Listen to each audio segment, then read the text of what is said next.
Olá, que bom que você está conosco mais uma vez na Escola Bíblica Dominical. E hoje nós vamos estar trabalhando sobre a. O título não é esse, mas a fuga que deu certo, né? A saída do Egito. E pensando nestas coisas, a gente tem que começar a trabalhar. Será que foi tudo bem? Será que nada deu de errado? Será que o povo saiu completamente feliz? Será que as coisas que acontecem, elas precisam ser mais analisadas para que nós possamos entender algumas situações que a Bíblia quer nos ensinar?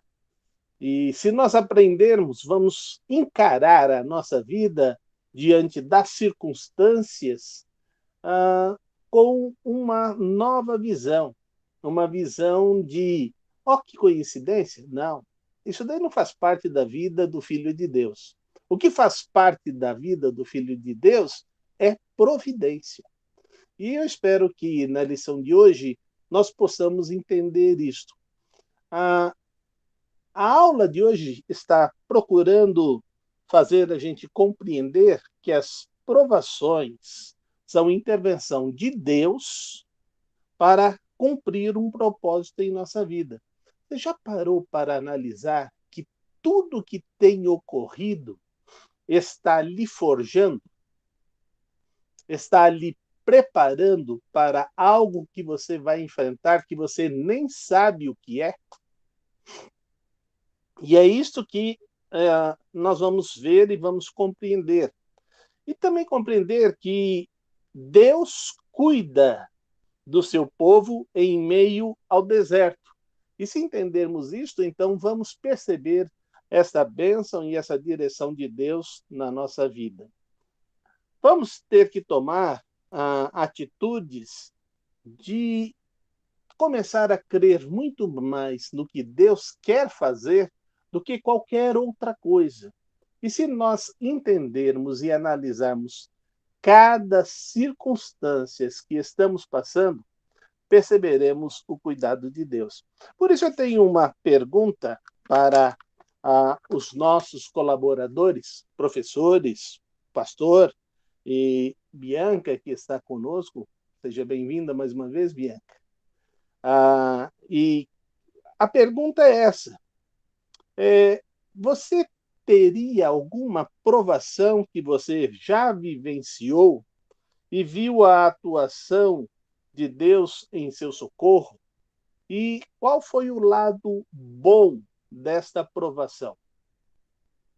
Então, se você já vivenciou isso, coloca para a gente como experiência a ser compartilhada. Eu já, e a igreja acompanhou parte disso, que foi quando, no início do ministério, eu tenho 6 anos de ministério pastoral, esse ano completo 7 anos, e no início do ministério eu dividia a minha vocação com uma outra função, trabalhava numa instituição financeira, e era bem cansativo ter a trabalhar, estar ali nos dois ambientes, né, exercer as duas funções, muitas vezes uma durante o dia e a outra durante a noite, né? Ah, e mais do que isso, principalmente nos anos finais, porque hoje eu exerço o ministério em tempo integral, foi algo mais difícil, porque eu comecei a exercer algumas funções no banco que eu já não via mais um propósito, algo de proveitoso à, à minha vida, no sentido de que, olha, eu não acho que estou contribuindo da forma com que poderia contribuir na vida das pessoas, já conhecendo o que Deus já havia para o que Deus havia me chamado. Então foi muito duro no ano de 2019, e parte do ano de 2000, também o ano todo de 2020, a permanecer ali trabalhando na instituição financeira, não só em relação ao cansaço, mas perceber que aquilo já não era mais produtivo para o que Deus tinha me chamado, né? Aí o pastor perguntou o lado bom de tudo isso. Nesse ponto foram muitas coisas boas. Apesar das dificuldades, Deus foi moldando uma série de aspectos do meu caráter, muitas vezes usando pessoas que não são tementes a Deus, inclusive, que não eram tementes a Deus, para chamar a minha atenção em algumas posturas, né? Então, muitas vezes eu me pegava ali desanimado, e isso era visto no meu semblante, na minha postura corporal mesmo, né? Quando você está desanimado, você às vezes fica meio encurvado. E um dos meus chefes ali, inclusive um dos que eu achava um chefe muito ruim, me chamou a atenção nisso e falando, olha, as pessoas estão olhando para você. Então, foram algumas das coisas que foram chamando a minha atenção e me fazendo crescer, fora várias outras habilidades e conhecimentos que eu adquiri em todo esse meio tempo. Foram 14 anos, isso, foram 14 anos nessa instituição, trabalhando ali, foi quase o meu primeiro emprego, então aprendi muita coisa, foi um momento de grande ensino e de boas dificuldades também. Obrigado, pastor Cristiano. Mais alguém?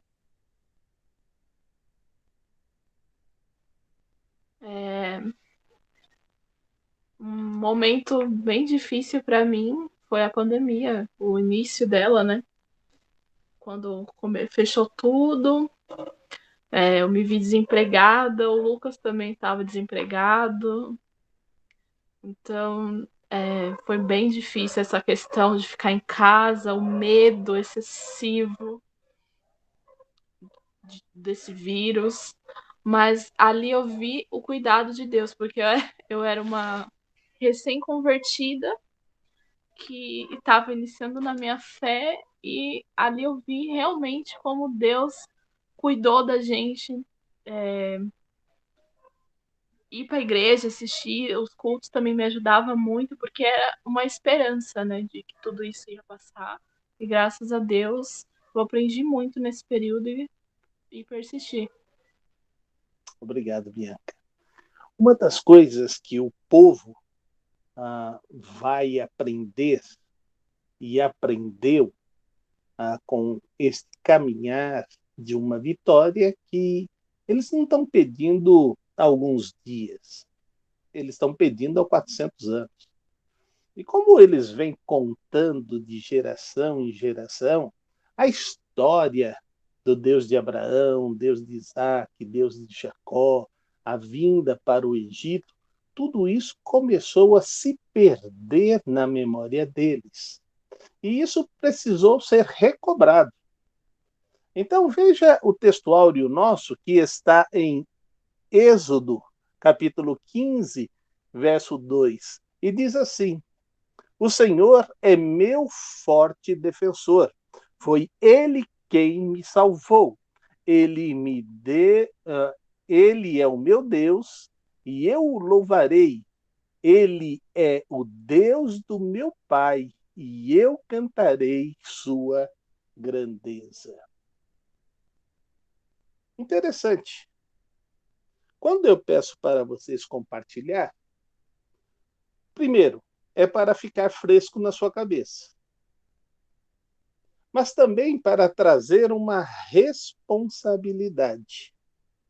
E essa responsabilidade vocês vão cumprir se quiserem que alguém faça isso que está sendo dito no texto. Que ele diga: o Deus do meu pai Cristiano, ele orientou, quando ele tinha 2 trabalhos, a deixar um dos trabalhos que era seguro para ser um servo integral de Deus, que é muito mais seguro. Porque a instituição financeira, a despeito de ser muito forte, ela quebra, ela fecha. No Brasil, fechar banco é uma coisa rotineira, não é uma coisa tão difícil, né? Eu posso me recordar de pelo menos 3 bancos que eu fui cliente e eles não existem mais, né? E eu estou aqui ainda, né? Então os bancos passaram por minha vida e já não fazem mais parte do sistema financeiro do Brasil. Então é muito importante a gente ter em mente e dizer estas coisas. O cristiano tem a responsabilidade de contar as suas experiências do que Deus faz para as suas filhas, né? Que são as minhas lindas netas, né? Então deixa eu puxar a brasa para a sardinha minha aqui. Então, é muito importante como a Bianca também tem que compartilhar com os seus familiares. Quanto mais compartilhar isto, mais eles vão saber de onde me vem o socorro. Eu não tenho dúvida de dizer que o socorro vem do Senhor.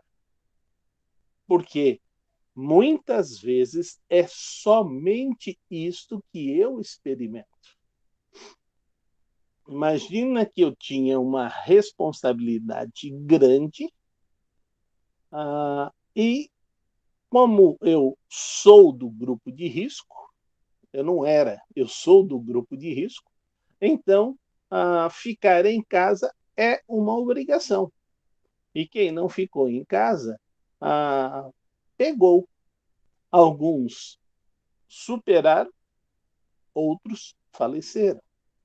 E isso tem escrito na história, deixando aí uma lacuna, porque esse tempo foi um tempo terrível para as famílias, porque nem ter aquele ciclo do luto existiu. Você deixava o seu parente no hospital e você não tinha mais contato com seu parente e muitos nem puderam ver o seu parente na hora da morte. Simplesmente eles saíram de lá num caixão fechado e esse caixão foi sepultado, né? Então é muito importante que a gente tenha em mente que nós precisamos estar na dependência desse cuidado de Deus e estar anunciando como o povo de Israel anunciou. Foi Deus quem fez isto. Não há nenhuma dúvida de que foi Deus que libertou com mão forte. E esta é a grande bênção do que nós estamos vivenciando nos dias de hoje. O grande problema é que, quando eu pergunto sua experiência com Deus, muitas pessoas dizem: eu sei que Deus faz. Mas a pergunta é: você sabe que Deus faz porque ele fez? Ou você sabe que Deus faz porque você soube de alguma notícia? O grande problema é que você pode saber de uma notícia que é fake, né? Ou como o pessoal antigo diz, quando a esmola é grande, o santo desconfia, né? Até o santo desconfia. Então, é exatamente essa situação. Mas será que fez? Mas quando você está compartilhando daquilo que você recebeu em sua vida, daquilo que você presenciou, não há por que ter essa desconfiança e essa dúvida. Então, eu queria que agora você abrisse sua Bíblia em Êxodo, no capítulo 5, verso 2. E leia, por favor. Êxodo 5, 2. O faraó respondeu: Quem é o Senhor para que lhe obedeça e deixe Israel sair? Não conheço o Senhor e nem deixarei Israel sair. Muitas vezes nós vamos deparar com pessoas completamente sem nenhum tipo de preparo para ter um diálogo com Deus. Essas pessoas são pessoas autoconfiantes. Essas pessoas são pessoas que vivem só olhando para o seu umbigo. E essas pessoas creem naquilo que eles podem tocar. Faraó não era diferente. Tanto que ele se considerava o Horus vivo, o Deus vivo do Egito. Né? Então é muito importante que nós tenhamos isso na nossa mente, que quando você começa a subir o seu conceito, não é que o seu conceito sobe, quando você começa a subir o seu conceito, que é o que o faraó estava fazendo, ele começa a delirar, ele começa a questionar o Deus, porque eu estou na mesma situação de Deus. Eu ouvi certa vez um pastor falando na mídia, e ele disse, se não acontecer 10 milagres aqui, é porque Deus está fraco. Quando ele coloca isto, ele está usando a mesma linguagem de dizer quem é este Deus para não se submeter a mim. E quando nós estamos falando dessa maneira, eu quero que você entenda muito claro. Não é para se ter a linguagem positiva, uma visão empreendedora. Não é sobre isso que eu estou falando. Eu estou falando de você distorcer o seu papel. Deus nunca será servo seu. Ele é o Senhor e você é o servo. Quando nós tentamos inverter o papel, as coisas começam a dar errado. E esse foi o grande desafio. Deus já sabia que o faraó iria dizer todas essas coisas, iria agir desta maneira. E por isso, então, Deus diz, já que ele quer que eu mostre quem sou eu, mostrarei. E Deus mostra. Nós vimos nas 2 lições anteriores as 9 pragas e vimos a 10ª praga, que foi que libertou o povo, e agora o plano de Deus está sendo caminhado. Se é Deus conduzindo, e eu queria que você trabalhasse na sua mente, que eu, sinceramente, eu gostaria de ser, nesse momento, um daqueles que está saindo do Egito. Porque Deus vai como uma nuvem, eu vejo durante o dia, e à noite eu o vejo como uma coluna de fogo. Só que, quando eu olho agora para a nova situação que eu vivo hoje, eu não vejo Deus fora, eu vejo Deus em mim. Eu vejo o que ele faz e como ele conversa comigo. Enquanto eles tinham um diálogo com Deus através de Moisés, hoje eu sou sacerdote de mim mesmo. Então, eu converso com Deus. Deus fala comigo. E aí, certa vez, uma jovem me perguntou, como é que Deus fala? E eu perguntei para ela, como nós dois estamos falando? Ué, nós estamos face a face conversando. Eu não estou face a face com Deus, mas eu estou falando com Deus como eu estou falando com você. E aí ela disse, é dessa maneira? Sim, mas Deus não me fala só desta maneira. Deus me fala muito mais pela Bíblia. Então, quando eu abro a palavra de Deus, eu percebo Deus falando comigo. Se você pega a minha Bíblia, você vai ver que ali eu tenho os meus altares, que são as minhas marcações daquilo que Deus me falou. E você vai ver trechos na palavra de Deus que tem 1, 2, 3, 4 marcações no mesmo lugar.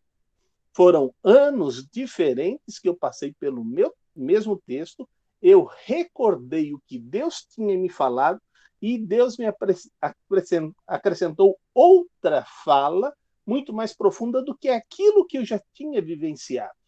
Então, por isso que a palavra é viva e ela é eficaz.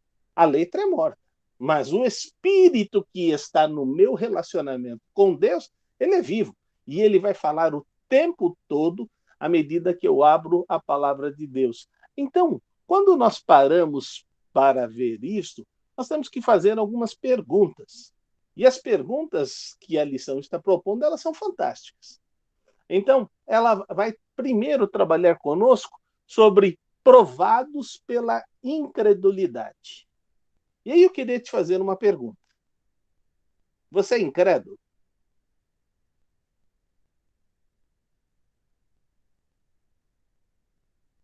Pode falar, Bia. Um pouco. Um pouco. Você já parou para imaginar que na sua incredulidade você pode desviar uma nova convertida como você?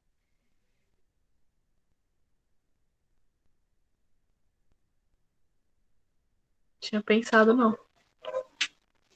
Esse é o grande problema que muitas vezes os pais desensinam seus filhos. Porque os seus filhos não aprendem o que você fala. Seus filhos aprendem o que você faz. E o que você faz é uma lição que ele vai se colocar na mesma situação e tentar viver. Então, nós precisamos ter em mente que Deus está trabalhando conosco e está dizendo o seguinte: faça prova de mim. Então, como o povo de Israel sofreu na sua incredulidade, também nós podemos sofrer na nossa incredulidade. Veja agora Êxodo capítulo 14, verso 5. Pode ler, por favor.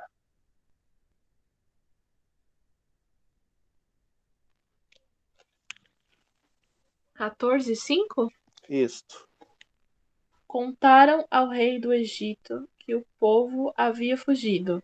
Então Faraó e os seus conselheiros mudaram de ideia e disseram: O que foi que fizemos? Deixamos os israelitas saírem e perdemos os nossos escravos. Já parou para imaginar?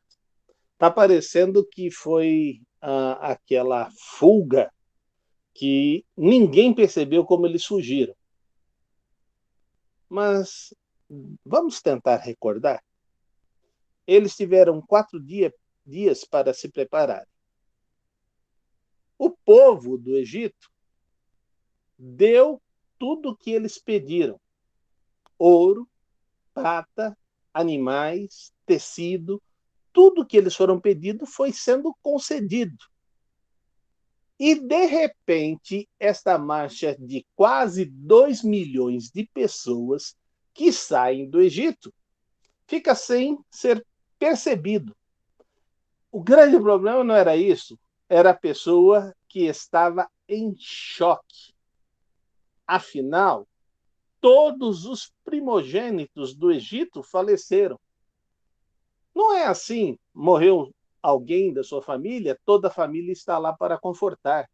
Em todas as casas havia luto. Então o choque não tinha quem ajudava a rever.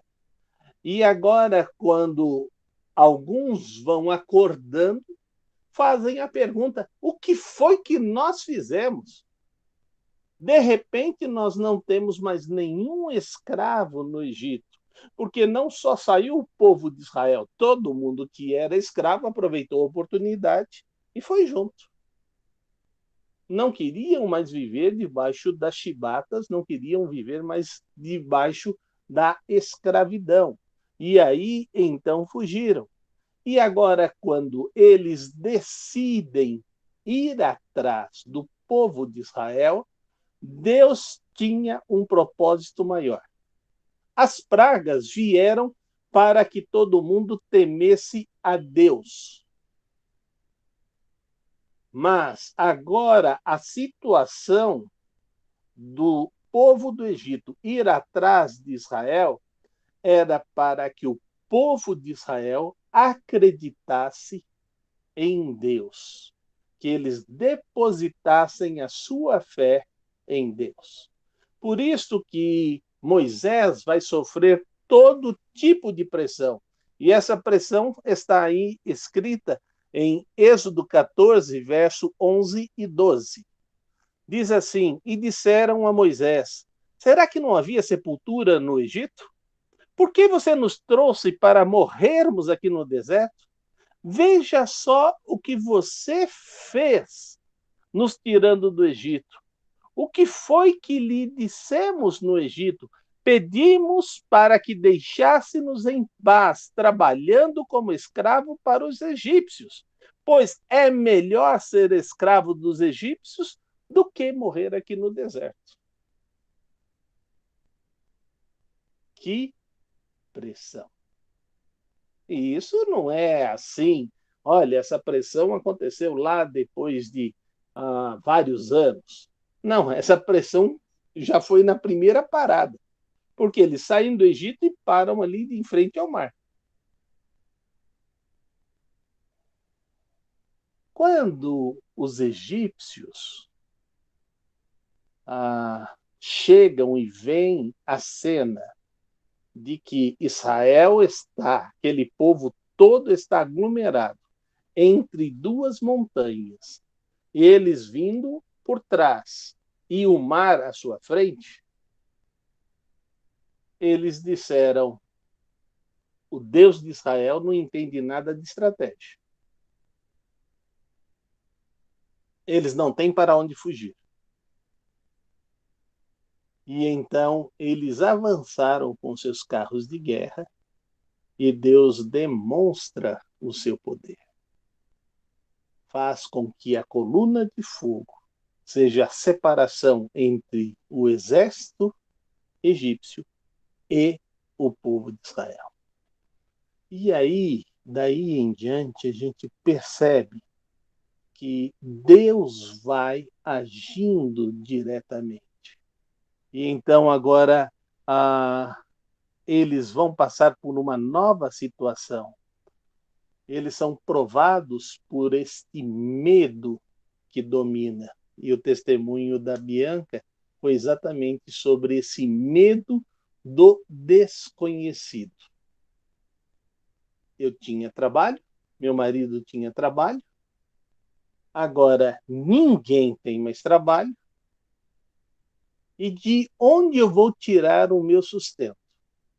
Você pode olhar para a Bianca e perceber que ela só está pele e osso.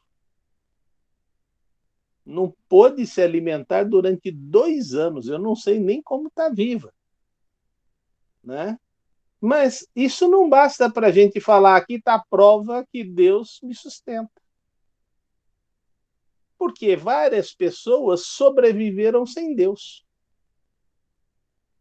Muitas pessoas fizeram declaração: se Deus existisse, essa pandemia não iria ocorrer.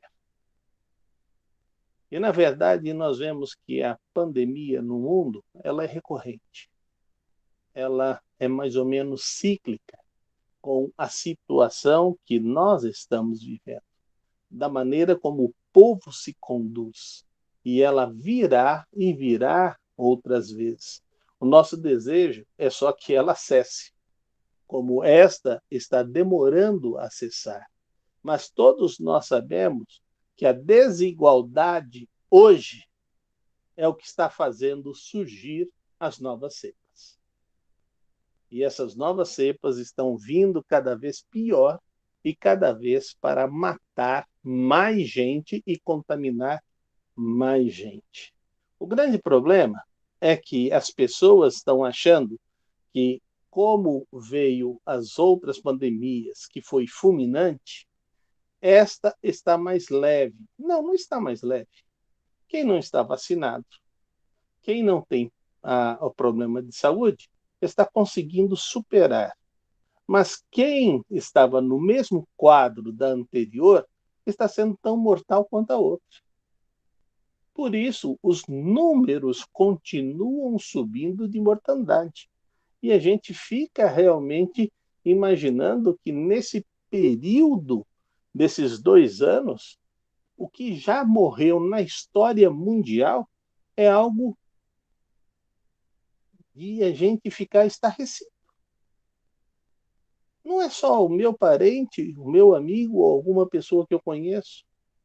São milhões de pessoas que as suas vidas estão sendo ceifadas no mundo todo. E nós temos que ter em mente que Deus está trabalhando conosco, está dizendo: quando é que vocês vão crer em mim? Mas também eu ouvi muitas pessoas dizendo que eles não são incrédulos, mas colocando a sua fé de uma maneira completamente errada. Dizendo assim: quem é de Deus, a Covid não pega. Olha, o que morreu de filho de Deus, o que morreu de pastor, Em é janeiro, uma então, eu coisa. deixei de ser filho de Deus, pastor. Exatamente, né? Porque ele está dizendo isso porque ele também pegou a Covid, né? Ele pegou a Covid, sua esposa pegou a Covid, suas filhas pegaram Covid, a sua sogra pegou Covid, a sua irmã pegou Covid, seu cunhado pegou Covid. A Covid só não chegou no pai e na mãe, né? E a gente tem que ficar realmente perguntando sobre esta situação. Vai dar certo este isolamento? Porque muita gente pegou Covid no isolamento, né? Então as coisas estão acontecendo. Mas aí Deus quer trabalhar conosco e quer que a gente veja como é o seu livramento. Veja Êxodo 14, verso 15.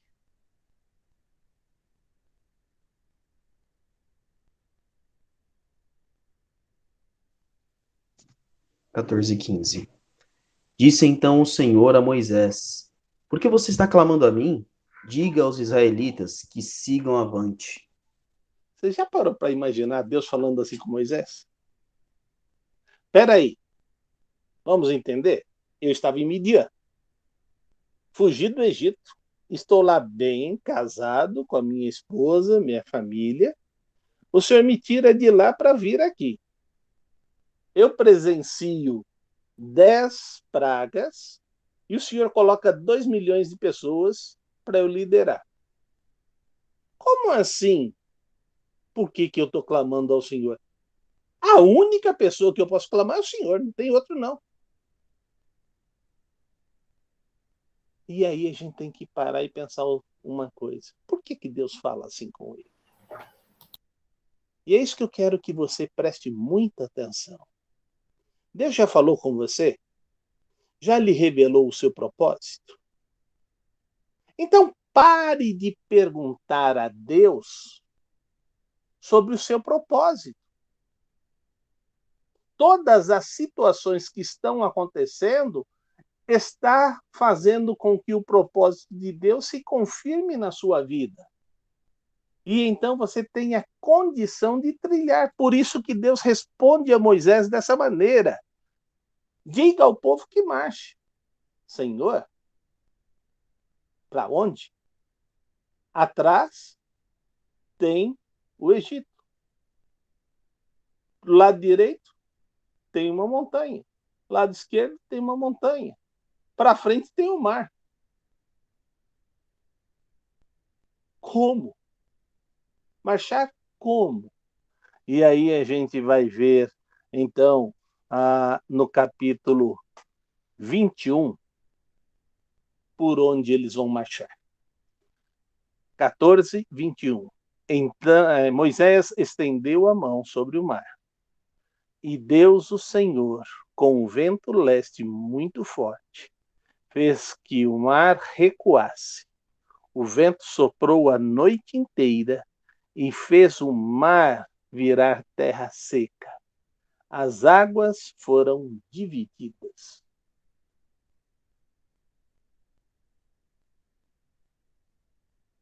A primeira vez que eu fui no cinema e assisti Êxodo, ver aquele mar se abrindo ao meio. Olha aqui, eu tinha 18 anos, agora tenho 62.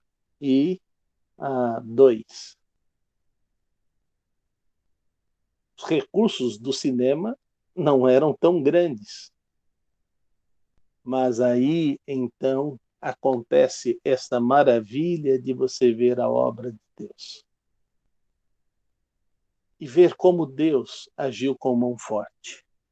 E agora existe um caminho por onde as pessoas vão passar de uma forma segura. Uma lição que a gente precisa aprender aqui é que se você está dentro do propósito de Deus, sempre você vai perceber o sobrenatural. Então, pare de temer e comece a confiar e então colocar a sua vida nas mãos do Senhor. Isaías, no capítulo 15, verso de 1 a 19, vai dizer o canto do povo. Mas ele só começa assim, eu vou separar só os 2 primeiros versículos. Então Moisés e os israelitas cantaram essa canção. O Senhor, cantarei ao Senhor, porque ele conquistou uma vitória maravilhosa. Ele jogou os cavalos e os cavaleiros dentro do mar. O Senhor é o meu forte defensor. Foi ele quem me salvou. Ele é o meu Deus e eu o louvarei. Ele é o Deus do meu pai e cantarei sua grandeza. Eu tenho uma pergunta. Será que nós, diante das experiências que Deus tem feito na minha vida e na sua vida, nós temos agradecido? Eu louvo a Deus porque a experiência em nossa igreja, ela tem sido maravilhosa. E é isso que o pastor Cristiano constantemente compartilha. Tem muito mais agradecimento do que pedidos, né? Porque Deus vai à frente em muitas das solicitações que nós iríamos fazer e já vem nos dando a vitória. Pois não, pastor Cristiano? É só para quem está nos acompanhando, depois, se quiser, se tiver interessado em ver essa cena que o pastor Solovitz escreveu, o filme é o filme 10 Mandamentos, de 1956, porque tem versões novas do filme. Então, o pastor, nessa época, né, eram os filmes que eram exibidos no cinema, não eram necessariamente lançados naquele ano, né? Porque em 1956 o pastor ainda não tinha nascido. Não. Né? Mas Eu o fui filme Dez nascer em Mandamentos 59. ele foi sendo reprisado ao longo dos anos. Foi inclusive a versão definitiva por muitos e muitos anos esse filme.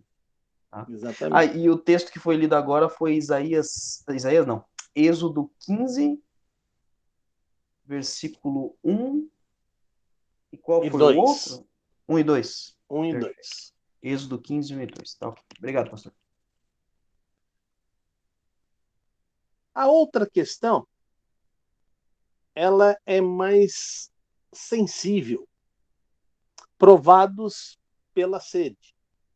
Você tem visto aqui durante a aula, eu constantemente tomando água. Eu tenho que tomar água porque eu sou diabético. E então a sequidão na boca, ela é muito mais acelerada do que de uma pessoa normal. E então, se você não tomar a água, você começa a ter problemas no falar. Mas é bem verdade que hoje os profissionais da voz também, mesmo sem diabetes, estão constantemente lubrificando as suas cordas vocais, né? Mas aí o povo está no deserto, é mais ou menos aí de entre 40 e 47 graus, até 50, e à noite cai demais a temperatura, chegando até temperaturas negativas. Então você ou morre de frio ou morre de calor. E aí então você tem que saber o que está acontecendo. Mas o povo trabalha com toda a sua raiva em cima daqueles que os lidera. As pessoas nunca vivenciam a pele de quem está liderando. E é isso que eu quero que você trabalhe o tempo todo. Quando você é líder, você enfrenta todo tipo de dificuldade. Todo tipo de dificuldade. E os seus liderados nunca enxergam a sua visão. Por isso que a gente diz constantemente que aquele que é superior a nós, ele não faz bem o seu serviço, ou isto, ou aquilo outro. Mas se estivéssemos na pele dele, talvez enxergaríamos que ele está fazendo o seu máximo. E é esta situação que vai acontecer agora com o povo de Israel em Êxodo 15, verso 25. Bem-vindo, Cíntia. Então aproveita e leia para a gente esse texto. Boa noite. Boa Êxodo noite. 15, 25 Isto diz assim: E ele clamou ao Senhor, e o Senhor mostrou-lhe uma árvore, que lançou nas águas, e as águas se tornaram doces. Ali lhes deu estatutos e uma ordenança, e ali os provou. nós estamos voltando de Saquarema, e onde o meu cunhado mora, era um charco. E a água, então, vem desse charco. Mas a água dá para você tomar banho, dá para você lavar a louça, dá para fazer várias coisas. Põe na piscina, trata ela, fica como água boa para ser usada na piscina, mas não é água para beber, né?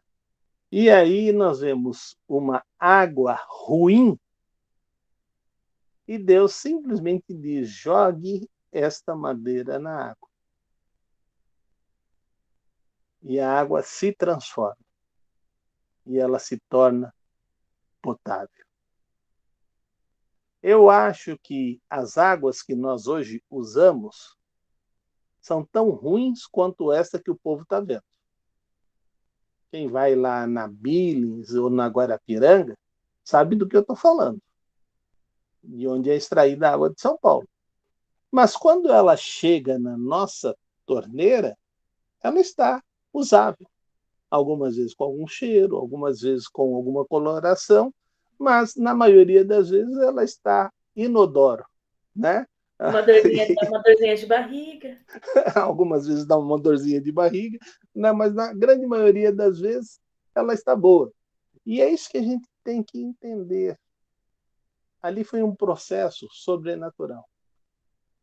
E o povo pôde experimentar de um Deus que age sobre a natureza e muda a natureza, né? Quando saímos da casa da Zínia e viemos para a casa da Telma, é exatamente o oposto. Na casa da Telma, todas as torneiras sai água mineral, porque ele está em cima de um aquífero que é mineral. E então toda a água que ele extrai da terra é uma água perfeita para a saúde humana, e ali então ele tem toda essa beleza, né? E então a gente vai passando por estas situações e vê como Deus lá agiu e fez o seu mover sobrenatural, nos dando a sua presença, a sua paz e a sua direção. Vamos ver agora Êxodo 16, verso 4. A providência de Deus.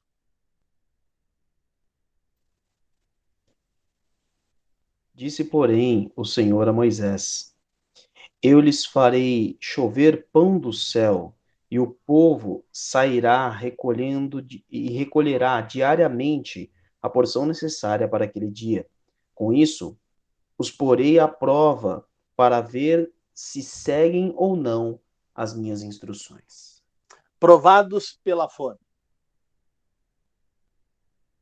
Você já comprou pão no mercado ou na padaria e esse pão se estragou?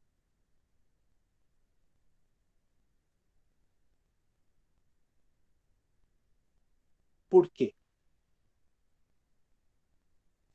Porque você tá perto de estragar, vira torrada aqui em casa. Então, estragar, não estraga, não. Esqueci. A pergunta é: você já comprou pão e pelo tempo o pão embolorou e estragou? Sim, Sim. acontece muito comigo, eu esqueço. Uhum, Eu deixo ele lá, assim, eu coloco no armário. uhum. Aí Quando eu Aí eu vou quando fico. vai procurar não dá para tomada. usar, né? Não. Por isso é bom ter. Eu mando as minhas duas pequenas aí para vocês vão ver que não vai esquecer. Viu? Não vão esquecer, elas não vão deixar vocês esquecerem. Mas é interessante, é porque a gente comprou demais. E naquele caso, é porque pegou demais. Só que o estragar lá, Deus disse que é no dia. Você pegou para amanhã, para não ter que trabalhar e fazer amanhã, aquela que você pegou excessiva já está estragada. Só que isto faz com que Deus perceba o quanto nós não dependemos dele. Mas também eu já vi pessoas com tanta fome, que eles não conseguem dormir se não tiver um pedaço de pão na mão. Esses documentários que eu tenho visto e tenho assistido demonstram estas situações das crianças na guerra, fugindo do seu país, passando por uma fome intensa até chegar a algum tipo de cuidado sobre a vida deles. Mas esse trauma fica para sempre na vida deles. Então, o que eu quero que você entenda é que você precisa depender mais de Deus. Quero narrar uma experiência do Lar Batista Davi Gomes. As mulheres que cuidavam ali disseram para ele: olha, hoje não tem mais a comida. Eu primeiro ficaria muito bravo se alguém do Lar Batista me dissesse: hoje não tem comida para as crianças. Eu diria: que má gestão é esta? Como você vem me dizer agora que acabou a comida? Você tinha que me dizer há uma semana atrás que o estoque estava baixando. Não dizer no dia que acabou. Mas lá chegou o absurdo de dizer não tem comida. E quando chegou na hora do almoço, o pastor Davi Gomes disse: muito bem, vamos sentar, todos à mesa. Pastor, para que fazer as crianças sentarem à mesa se não tem comida? Só para fazer eles sofrerem? Não, pode sentar todo mundo. E aí o pastor Davi Gomes agradeceu pelo alimento que estava chegando. Eu acho que aquela mulher falou assim: poxa vida, isso que é desdenhar da fome dessas crianças. Mas ao terminar a oração, alguém toca a campainha e chega a alimentação que aquelas crianças nunca comeram na vida. O que tinha de bom e de melhor chegou. E eles fizeram a melhor refeição. Mas aquele homem que trouxe toda aquela comida, porque a comida foi preparada para um grande evento. E você não prepara a comida para um grande evento na hora. Você está preparando a noite toda para que no dia esteja toda pronta para ser servida às 11 horas. Então, são horas e horas de antecedências preparando essa comida. E a comida não ia ser usada nem na metade. E então, a metade foi para o evento e a outra metade ele buscou uma entidade que ele poderia ajudar. E quando ele chega lá, então ele percebe a situação das crianças e então chega a comida, é servida para as crianças e ele diz: o que foi que aconteceu? E o pastor Davi explica para ele Ele disse, tá bom, pastor, no próximo mês, nesse mês agora, toda a alimentação é por minha conta. O caminhão vai voltar, vai lá, vai trazer todo tipo de alimento que vocês precisam e terá comida para o mês todo. Essa será a minha participação com as crianças. E então as crianças puderam não só ser supridas naquela refeição, mas supridas em todas as outras refeições, e aí a situação estabilizou dentro da normalidade. Por que havia fé neste homem chamado pastor Davi Gomes?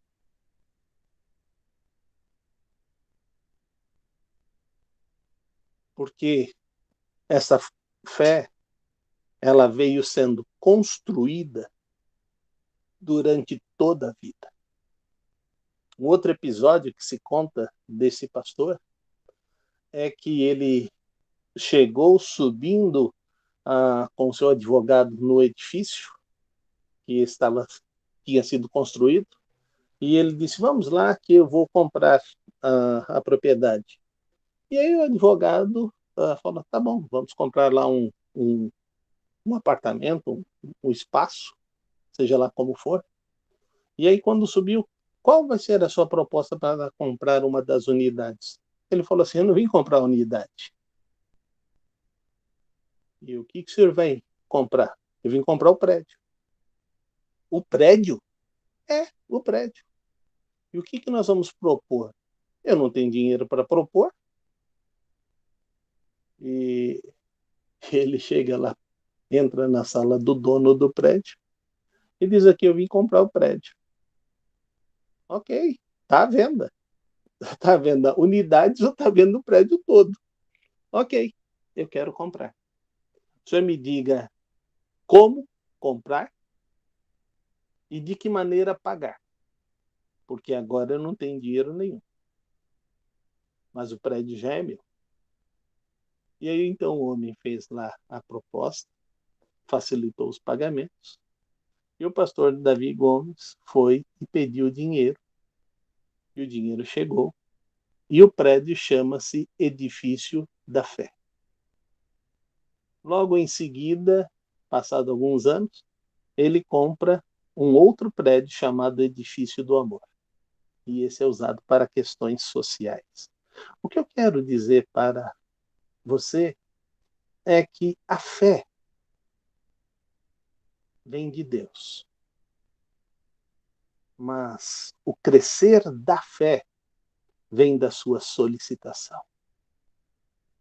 Se você clamar a Deus, Senhor, aumenta a minha fé, a sua fé será aumentada.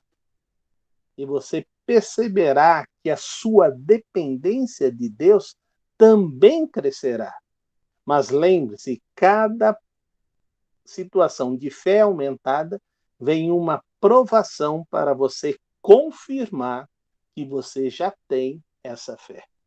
E é isso que vai acontecer agora nesta situação. Deus quer que o povo dependa dele. Vamos ver no Novo Testamento como Jesus se apresenta. Ele diz em João, no capítulo 6, versículo 48 a 51. Eu sou o pão da vida. Os antepassados de vocês comeram do maná no deserto, mas morreram. Aqui está o pão que desce do céu, e quem comer deste pão nunca morrerá. Eu sou o pão vivo que desceu do céu. Se alguém comer deste pão, viverá para sempre. O pão que eu darei para que o mundo tenha vida em minha carne. Jesus está colocando que a partir do momento que eu aceitar o sacrifício que ele fez na cruz do Calvário, eu estarei comendo do seu pão. Eu estarei experimentando a vida que ele propôs para mim, que é a vida abundante e que é a vida eterna. E se eu colocar a minha vida nas suas mãos, jamais morrerei. Por isso que uma pessoa perguntou para mim, o senhor não tem medo de morrer? Eu falei, não. Por que o senhor não tem medo de morrer? Porque eu só sou peregrino aqui. Como assim o senhor só é peregrino aqui? É porque minha pátria não é essa. A minha pátria definitiva é a pátria celeste. E eu vou morar com o Senhor no céu. Mas o senhor acredita nisto? Eu falei, piamente. Creio com toda a minha vida.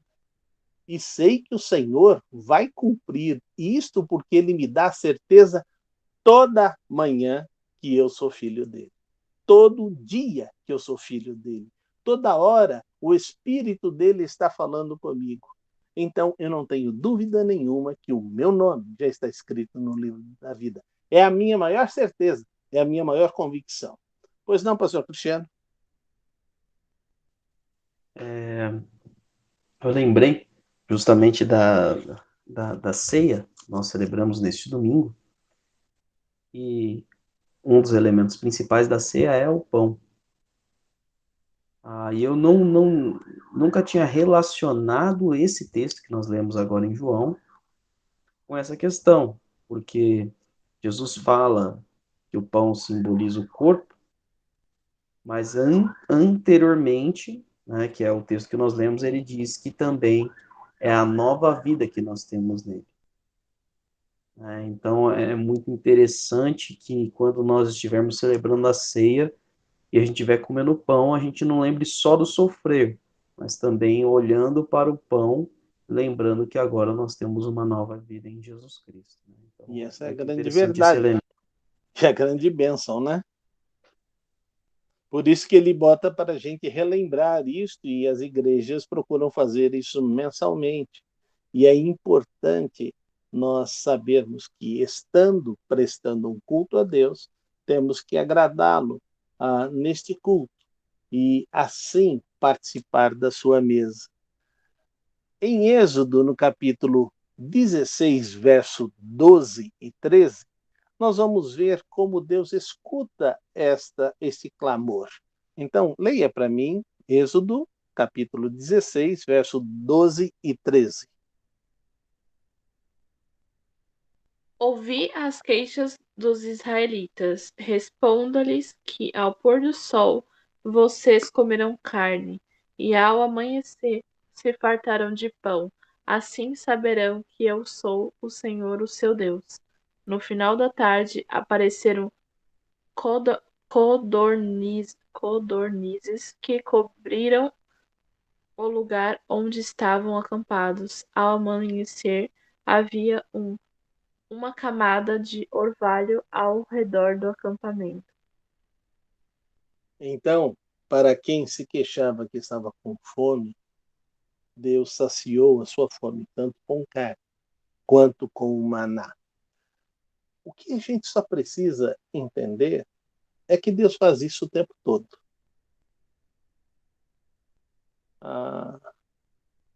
Eu nunca me esqueço da experiência, que inclusive é a que eu estou vivendo agora, de que, por estar sem um ministério à frente de uma igreja, a única situação financeira é da aposentadoria. E a gente tem aprendido que Deus supre as nossas necessidades à medida que estamos dependendo dele. Eu nunca me esqueço que eu fiquei, na outra vez que eu fiquei sem ministério, fiquei 11 meses. E Deus veio cuidando. E alguma coisa aconteceu maravilhosa. Eu fui aposentado. Então, eu estava recebendo ainda dinheiro da Jerusalém e tinha dinheiro da aposentadoria. E comecei a receber o dinheiro da Igreja Batista de Sumaré. E logo depois, a casa foi alugada, passei a receber o aluguel. Então, eu tinha 4 fontes de recursos chegando. No segundo mês, eu entrei no especial. E comecei a aumentar uma dívida no banco. Aí eu disse, Senhor, quando eu tinha apenas uma remuneração, o o Senhor fez com que as coisas todas funcionassem. E eu não entrei no especial. Agora que eu tenho 4 fontes de rendas, eu comecei a administrar e agora eu entrei no especial. Senhor, eu quero continuar naquele programa. Eu cuido das tuas coisas e o Senhor cuida das minhas. E aí eu levei 4 meses para sair da dívida do especial. Imaginar como foi essa entrada no especial, né? É só você imaginar o seguinte, que quando você entra no especial, o seu aumento anual será pouco, mas o seu aumento dos juros vai na casa de 140, 150, 200%. Então tome cuidado com o que você vai fazer quando você mete o pé pelas mãos. Por isso Deus nos ensina, faça conta, para ver se você tem como acabar aquilo que você começou. Senão as coisas se complicam na sua vida. Então, Deus está nos ensinando que a provisão vem dele. E para isso, nós precisamos fazer uma coisa simples. Acomodar as coisas mais humildes. Acomodar as coisas mais humildes não é igualar por baixo. Acomodar as coisas mais humildes é viver dentro das suas condições. Se eu ganho 10 milhões, acomodar as coisas mais humildes é gastar aí 9 milhões por mês. Isso é humilde, porque ainda estou debaixo das coisas, está sobrando 1 milhão ainda. Mas se eu ganho o salário mínimo, eu não posso gastar 10 mil. Isso não é viver de uma forma humilde. Isso não é nem viver pela fé. Eu creio que Deus vai honrar e eu vou conseguir pagar tudo. Não, isso é burrice. Então, tome cuidado com o que você pensa que é desafio de fé. Porque senão você vai desonrar o nome de Deus. A hora que você sujar o seu nome, a hora que você não viver nessa situação. E é interessante que algumas pessoas já nem ligam mais para isso, né? Eu estava vendo agora com a situação que o governo liberou agora para que as pessoas que pegam aquele crédito para fazer o seu estudo e depois pagar quando se formar, ele está oferecendo 85% de desconto para as pessoas. E se ele estiver inscrito no CadÚnico, oferece 92% de desconto. Aí eu falei assim, quem pagou em dia deve estar mordendo de raiva, né? Porque pagou uma fábula de dinheiro e não teve nenhum desconto e não teve nenhuma premiação à frente. Mas essa é a situação que a gente tem que ver, porque era um dinheiro perdido e agora, com essa proposta, é um dinheiro que está tentando ser recuperado. Mas agora Deus vai trabalhar com eles de uma forma para que eles entendam que é Deus que está no controle. E isso está em Êxodo, no capítulo 17, versículos 2 e 3.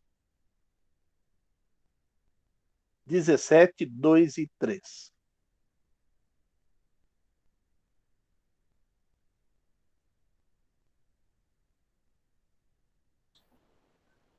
Por essa razão, queixaram-se a Moisés e exigiram: dê-nos água para beber. Ele respondeu: Por que se queixam a mim? Por que colocam o Senhor à prova? Mas o povo estava sedento e reclamou a Moisés: Por que você nos tirou do Egito? Foi para matar-nos de sede? Aos nossos filhos e aos nossos rebanhos? Lembre-se que já havia acontecido aquele episódio da água. E eles sabiam que Deus iria prover. E aqui a gente tem que ter uma situação que a gente precisa como líder, como está liderando alguém, entender que as reclamações sempre vão existir. Mas a nossa dependência de Deus nunca pode ser alterada. Senão nós não ensinamos a lição do que é depender de Deus. Moisés passou por essa prova e quando chega agora em Êxodo 17, verso 7, vamos ler lá? E chamou aquele lugar Massá e Meribá, por causa da contenda dos filhos de Israel, e porque tentaram ao Senhor, dizendo: Está o Senhor no meio de nós ou não? Como é difícil, né? Deus continuava como uma coluna, Deus continuava como uma nuvem, Deus falava com Moisés, porque o povo pedia para Deus falar com Moisés. Deus está no meio de nós ou não? Uma das lições que eu tenho aprendido na minha vida, diante das circunstâncias pesadas, é que Deus está trabalhando e está nos ensinando a conviver com a situação.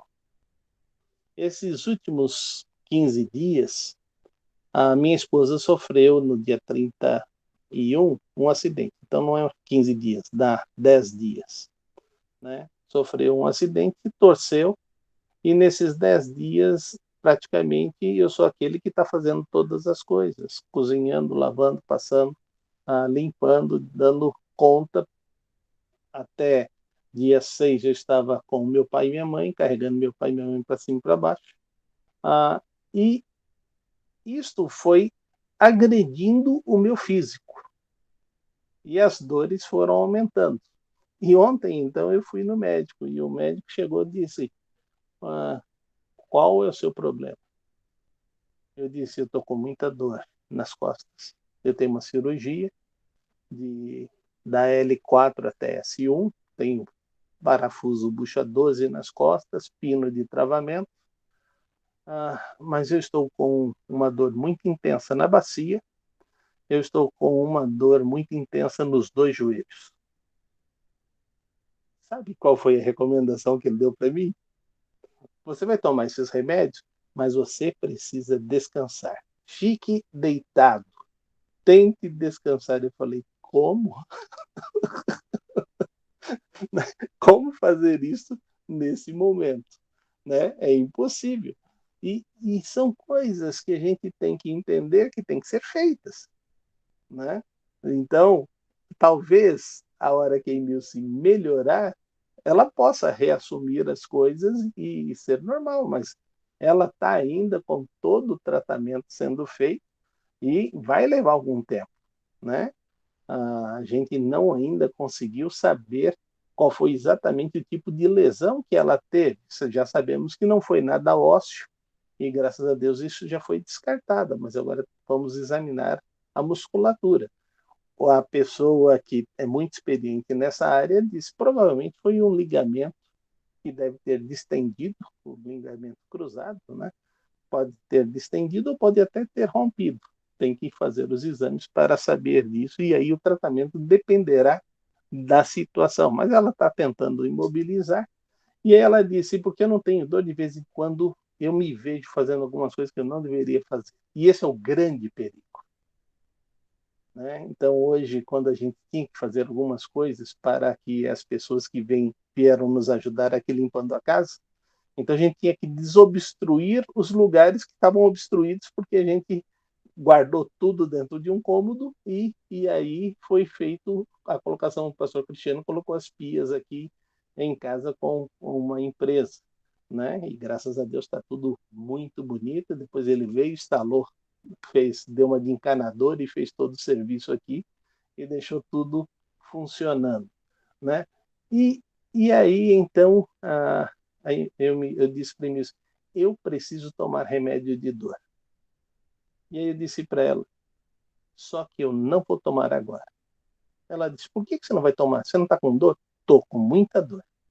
Mas se eu tomar dor, eu vou pensar, eu não estou sentindo dor e vou fazer alguma coisa que depois à noite eu vou ter muito mais dor, porque eu fiz um exercício que eu não poderia fazer.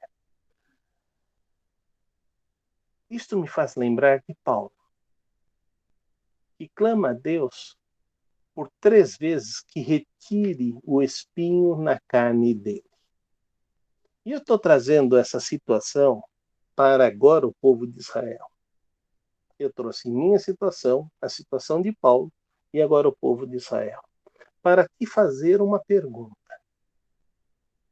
Diante das situações de provação da sua vida, como você tem trabalhado com Deus? Essa é uma pergunta que você precisa ter muito claro na sua vida. Na experiência com Deus, que é uma cantata, o autor diz: tome cuidado para que nas circunstâncias difíceis você não venha questionar Deus.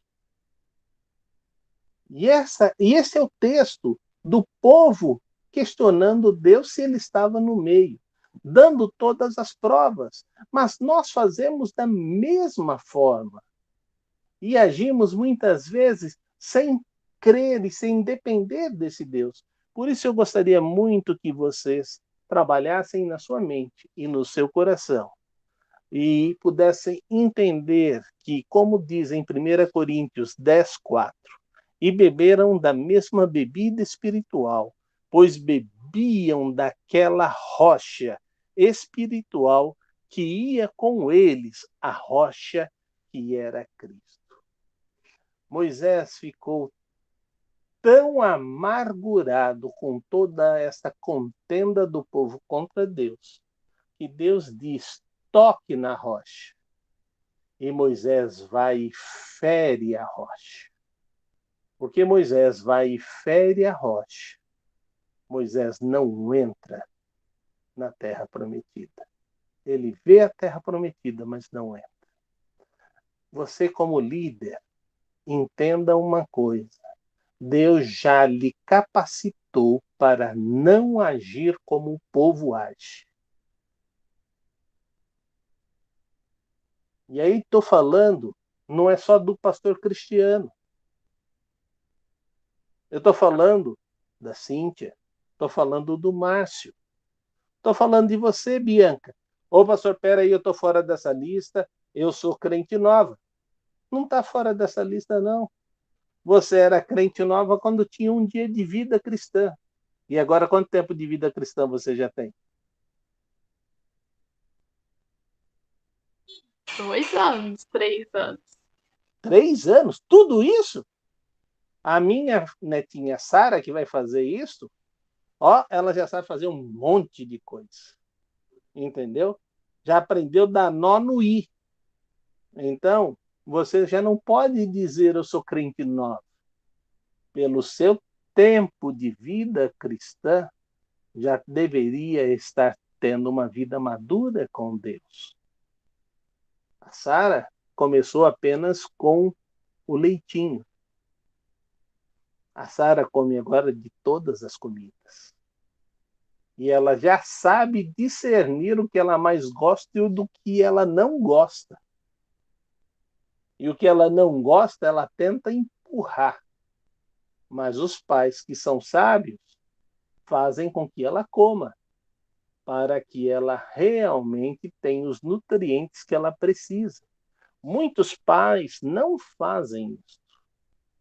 E aí acabam não ensinando os seus filhos o que eles precisam comer. Mas aqui Deus está falando de que Ele é esse alimento espiritual que nós precisamos ter constantemente na nossa vida. E o nosso desejo é que você entenda que você que está nessa caminhada, nós não saímos do Egito, mas nós estamos na mesma caminhada, que um dia ele vai virar para mim, vai virar para você e vai dizer: servo Salovi, servo Cíntia, Bianca, Cristiano, foram fiel no pouco. Sobre o muito te colocarei. entra para o gozo do seu Senhor. E eu espero que todos nós possamos estar perseguindo a nossa jornada, a nossa peregrinação, para atingirmos isto e sermos tremendamente bem-sucedidos na nossa caminhada com Deus. Amém? Amém. Pastor, muito obrigado pela aula. Queridos, vocês estão assistindo agora no domingo. Você vai perceber que na quinta-feira, dia 10/2, eu vou ter feito uma propaganda sobre esta aula, porque vai ter muito a ver aliás, tem muito a ver do que a gente falou. Estamos gravando a aula na quarta, eu tenho que falar no passado, porque ela vai ser exibida no domingo, né? Então vai ter muito a ver do que a gente falou. Então, caso você tenha perdido o culto de quinta-feira, recomendo que você também assista para ter um pouco mais da reflexão, e vai ser em outro texto. Nós vamos falar sobre isso, mas em outro texto. Tá? Deus abençoe esse início da sua semana, que você continue louvando, adorando ao Senhor, e nosso convite é agora que está terminando esta aula, 10h30, no domingo pela manhã, nós já iniciaremos o nosso culto presencial e online. E se você estiver próximo a nós, a gente convida para você estar conosco, participando na Rua José Mascarenhas, 1789. Grande abraço, que Deus te abençoe. Amém.